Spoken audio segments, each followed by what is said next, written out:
Olá, nerds, geeks e afins! Estamos todos aqui neste salão, reunidos para acompanharmos a segunda parte da estreia da terceira temporada de Star Trek Discovery. The ice is parasitic. Pois é, e cá chegamos na segunda parte de Aquela Esperança é Você. Não, só que não. Estranhamente, o segundo episódio não é a segunda parte da primeira parte que a gente viu na semana passada. Pois é, esse episódio de hoje aqui se chama Longe de Casa. Por que eles mudaram? Que maluquice é essa? E claro, já saiu até, hipoteticamente, né, não é boato, não é oficial ainda, né, mas o nome de todos os episódios aqui dessa temporada e não está listado a segunda parte. Pois é, uma coisa super esquisita. Será que o primeiro episódio da quarta temporada vai se chamar Aquela Esperança é Você, parte 2? Pode ser que sim, né? A gente pode esperar qualquer coisa desta série aqui. Bom, afinal de contas, o que temos de interessante por aqui? A coisa óbvia, a primeira coisa a se destacar é que sim, finalmente temos a nave, né? Afinal de contas, o show se chama Star Trek Discovery. E lá no primeiro episódio, a Discovery não apareceu. Agora sim, ela está em pleno domínio aqui da ação. Pois é, sim, tinha ficado meio que óbvio, né? Na primeira parte, nós tínhamos o destaque completamente absoluto para o protagonista da série, Michael Burnham. Mas ficou óbvio, né? Já que nem só foi citado, claro, por ela a existência de uma certa nave Discovery, né? Quem começa a assistir a série aqui, já pela terceira temporada, meio que fica perdido, né? Não está entendendo exatamente direito como é que é esta série. Mas de fato, a série, quer dizer, a série mesmo é a protagonista, a Michael, né? A Discovery é só uma desculpinha para ter um pouco de ação. Mas o que importa para quem gosta da franquia Star Trek é a nave. Então a nave agora aparece em todo o seu esplendor. E claro, com uma certa dificuldade típica, né, desse tipo de reprodução, né? Eles têm que enfrentar algum perigo. Enfim, assim que eles passam, né, lá pelo vórtex temporal, eles dão de cara com um planeta. Aliás, antes deles darem de cara com um planeta, né, eles estão todos atordoados pela passagem desse tempo e espaço que eles romperam. E aliás, eu fico me perguntando, será que foi por causa disso que lá no primeiro episódio a Michael acabou colidindo com a nave do Book? Que aliás a nave se chama Nautilus, né? Eu não tinha percebido isso. Ele fala isso, que a nave dele é Nautilus. Deve falar tão rápido que eu nem percebi, só descobri depois, né? Enfim, o que importa? Será que ela estava atordoada também dessa transição e por isso ela acabou ficando completamente à deriva no espaço e por isso que bateu na nave do Book? Pode ser que sim, deve ter sido. Enfim, toda a tripulação aqui da Discovery está meio assim, chapadona. O primeiro que acorda, claro, é Saru, que está na cadeira do comando e fala para todo mundo: ô pessoal, acorda aí que a gente precisa botar essa nave aqui para funcionar. Claro que a nave está completamente fora do eixo, né? Totalmente desregulada. E claro, fica à deriva, né? E logo de cara já tem algo aqui colidir, né? Você tem isso também, né? Em histórias de navinha, né? Sempre a nave, quando passa por uma viagem assim super forte, rápida, dinâmica para outro lugar da galáxia, acaba topando com alguma coisa à frente e geralmente a nave está fora de prumo. Foi o que aconteceu. A Discovery acabou caindo num planeta, né? Que aliás a gente fica descobrindo, né, que ele nunca teve nome. O pessoal que habita lá o local, mineradores, chama de a colônia. Curioso que dá para perceber que o planeta tem um baita de um buraco, né? E partes do planeta estão flutuando ali fora da atmosfera e também na atmosfera, que é uma coisa meio esquisita, né? Algumas pessoas já apontaram que aquilo ali lembra muito Avatar, com aquelas rochas enormes, né, flutuando na atmosfera. Uma coisa meio esquisita que não bate bem com uma história de ficção científica. Avatar, você vai lembrar, é mais para fantasia. Bom, ok, isso passa. O problema é que, e talvez não exatamente na hora que isso acontece em tela, a gente não percebe que, na verdade, a Discovery acabou saindo num lugar diferente do que a Michael saiu lá no primeiro episódio da temporada. Ela caiu num planeta que tinha nome, aliás era um centro de trocas comerciais, né? Ou seja, um lugar bem conhecido e claro, não é o mesmo planeta, evidentemente. Inclusive esse planeta aqui tem uma tendência ao gelo, que é uma coisa também meio Star Wars, né? Cada planeta tem um bioma diferente, né? Aliás, os dois episódios foram filmados no mesmo local, a Islândia, se não me engano, né? Acho que sim, agora claro, aproveitaram também a neve que tem por lá. Enfim, o que importa é que sim, a Discovery acaba caindo em terra completamente sem nenhuma proteção. Finalmente ali, claro, consegue levantar um pouco de escudo e a nave não se destrói completamente. Mas ela fica atolada no gelo.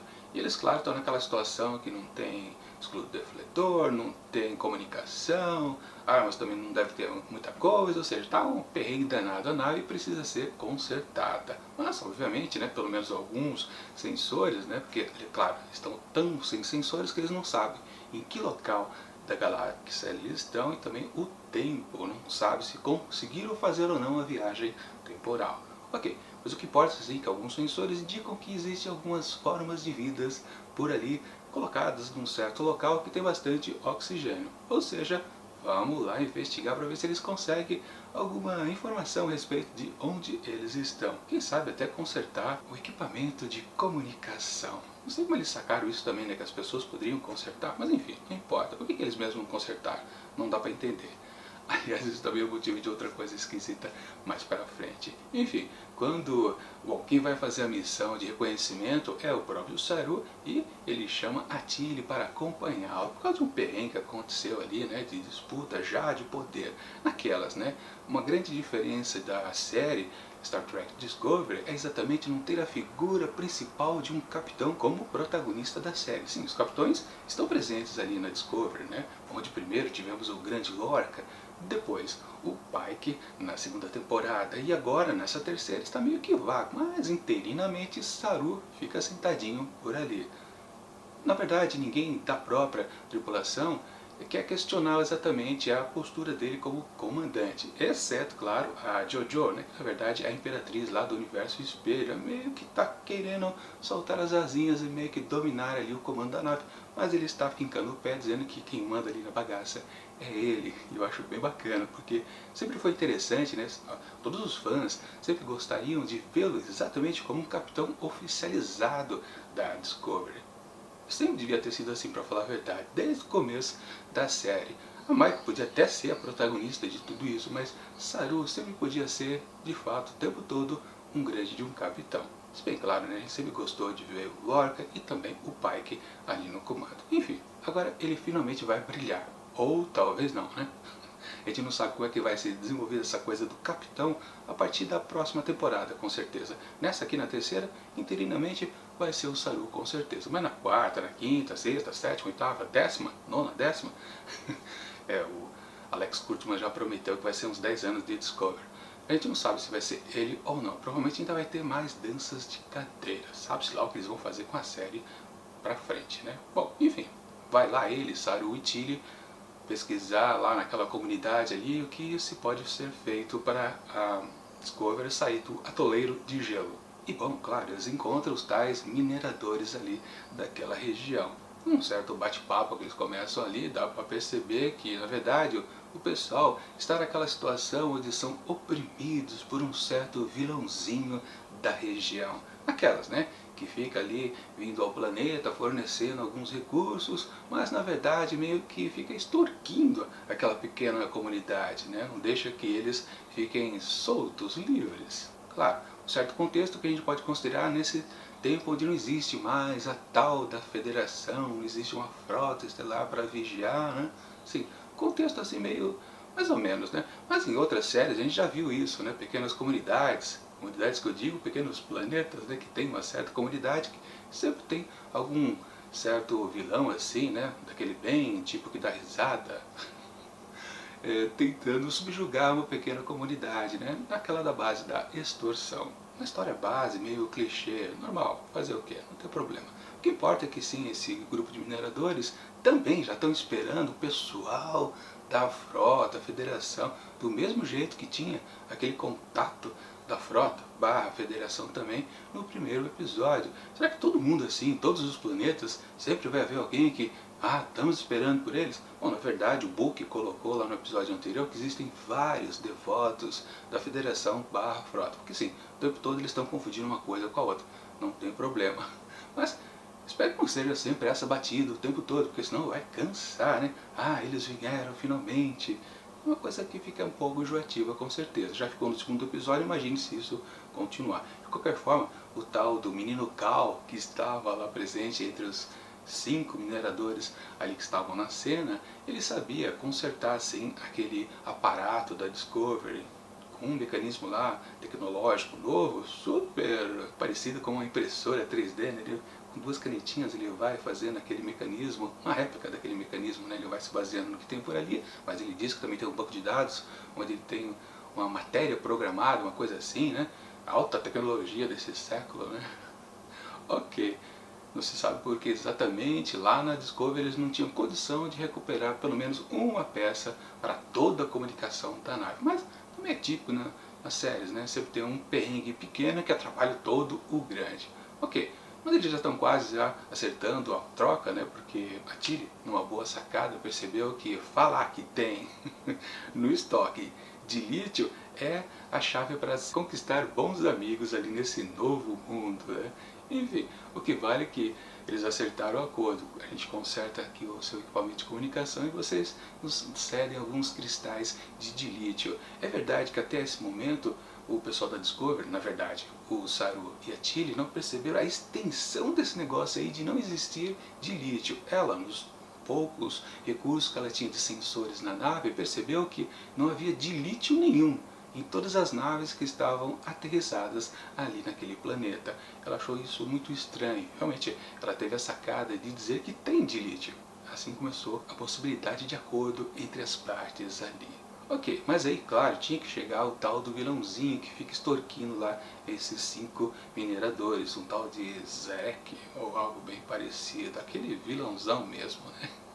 Bom, uma coisa que é preciso ser dita antes dele entrar em cena, que quando já Saru e Tilly entraram ali naquele ambiente, era a cara de um salão do velho oeste americano. Óbvio, só pode ser americano, né? Mesmo que os italianos tenham inventado lá no spaghetti. No western spaghetti, né? Bom, o que importa é que sim, tem uma certa carga visual, histórica para as coisas bem típicas do americano, né? O velho oeste. Coisa que, na verdade, isso é uma coisa que a gente encontrava com muita facilidade lá na série original, no tempo de Kirk e companhia, né? Onde de vez em quando, em algum planeta que eles iam, tinha essa coisa de cultura totalmente terráquea, né? Mas do planeta alienígena, sabe-se lá em que ponto da galáxia. Sempre o TOS brincou com isso. O TOS, para quem não sabe, né, é a série original. Ok, então essa coisa de se valer desse recurso narrativo que tinha muito lá na série primeira da franquia é bacana. Eu pessoalmente gostei muito. Esse tom de tensão, né, que se encontra em todo o embate, né, quando um fica encarando o outro dentro de um salão, todo mundo com a mão na arma, aquela coisa de vai dar merda. Enfim, o que vale é que sim, temos esse conceito. E como eu disse, eu tinha parado para, justamente no momento onde o vilão da vez está entrando, o tal do Zaé, alguma coisa, né?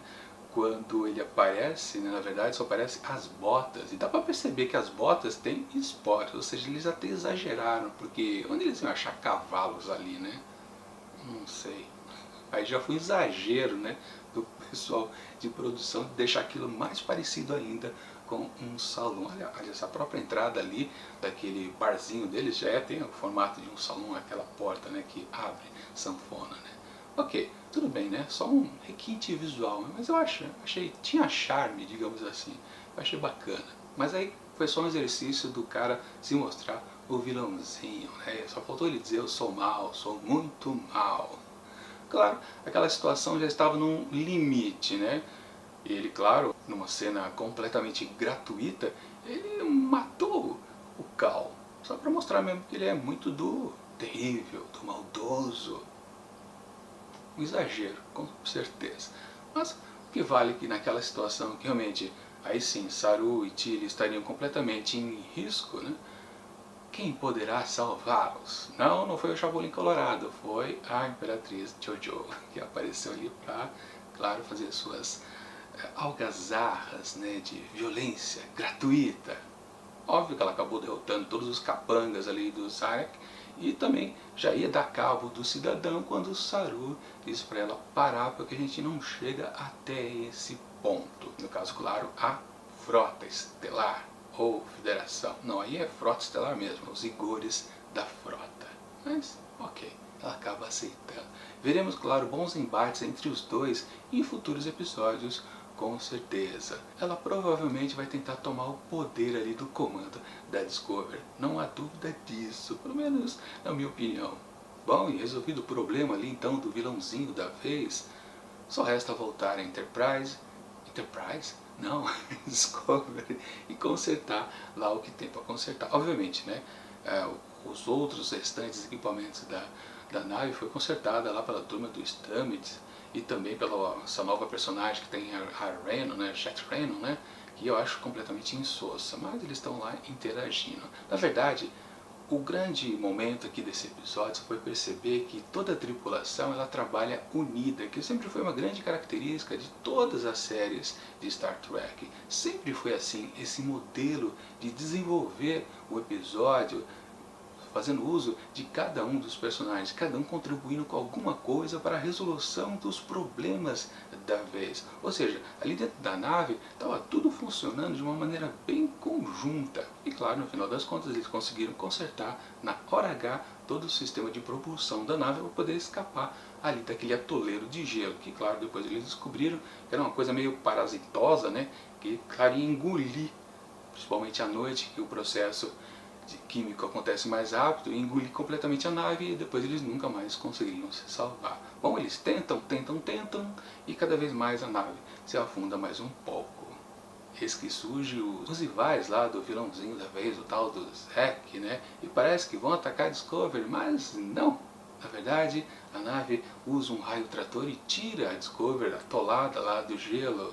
Todo mundo estranha, claro, né? Até eu estranhei, né? Porque estava me esquecendo de um elemento muito importante aqui dessa série, né? Porque, claro, né? Quando se abre o monitor na tela, descobrimos que quem salvou eles do atoleiro foi literalmente Michael Burnham. Pois é, não tem jeito, né? A gente pensou que a gente passar o episódio inteiro sem ver a carinha dela. Ela aparece no último segundo, todo mundo fica feliz, bate palma, aquela maravilha toda, né? Todo mundo se lembra, ah, mesmo, ela que é a protagonista dessa jossa. Bom, na verdade, o grande mérito aqui desse segundo episódio da terceira temporada é perceber que a protagonista da série não faz falta.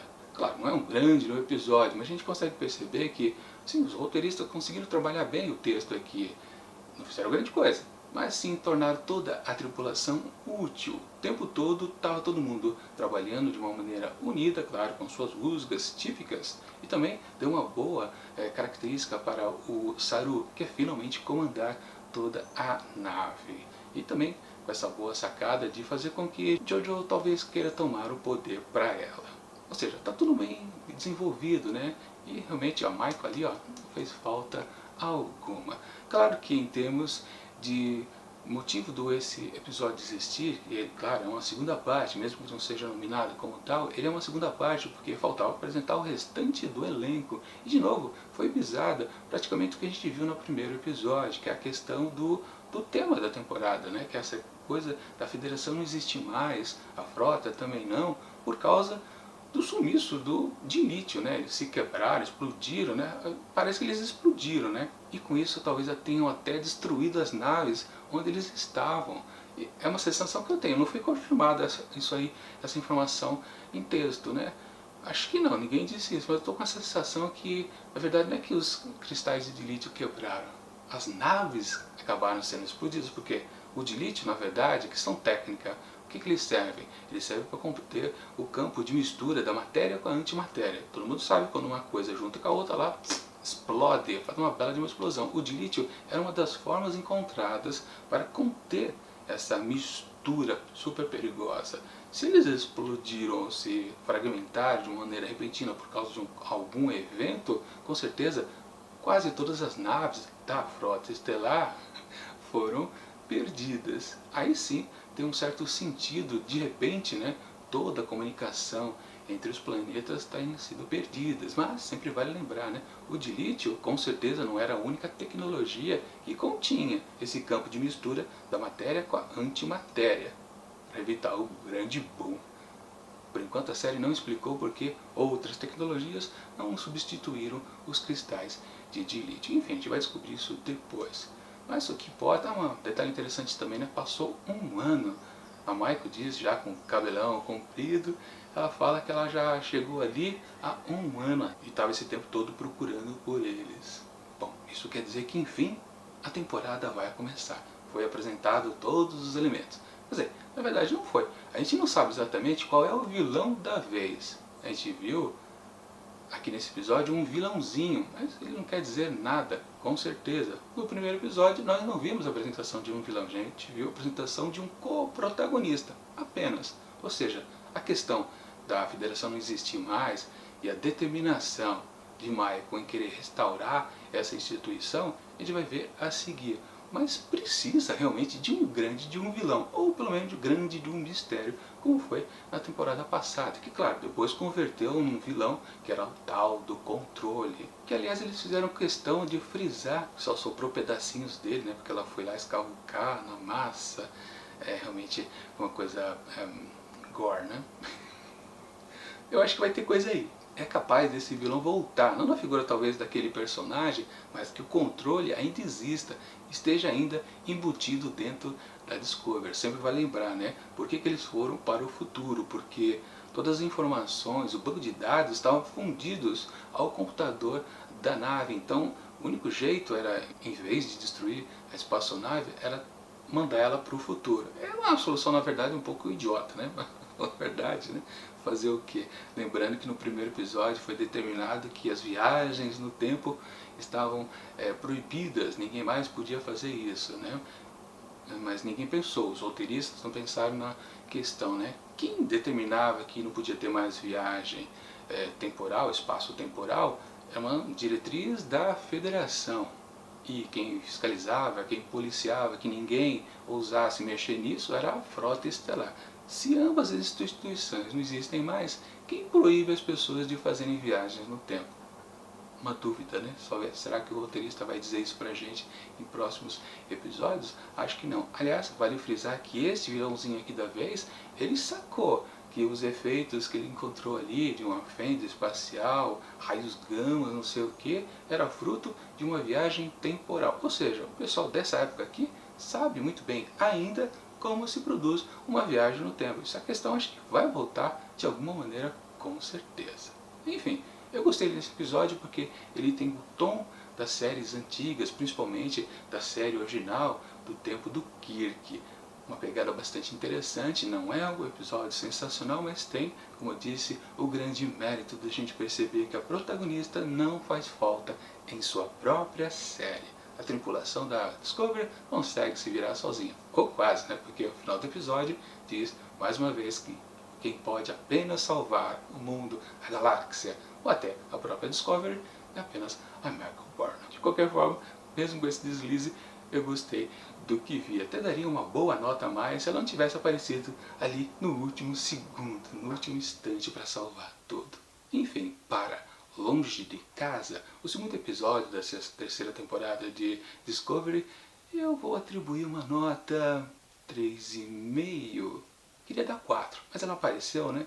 Vai ficar com 3,5. Então. Bom, vamos combinar então para a semana que vem para o terceiro episódio. Não pesquisei do que se trata, nem quero saber. Quando chegar lá, eu descubro. Espero que seja mais interessante. Eu estava apostando que seria uma ribanceira abaixo a cada um dos novos episódios. Mas esse aqui até que foi um pouquinho melhor. Mas agora o Michael voltou, né? Então vai ser, sim, uma ribanceira completa. Bom, é isso.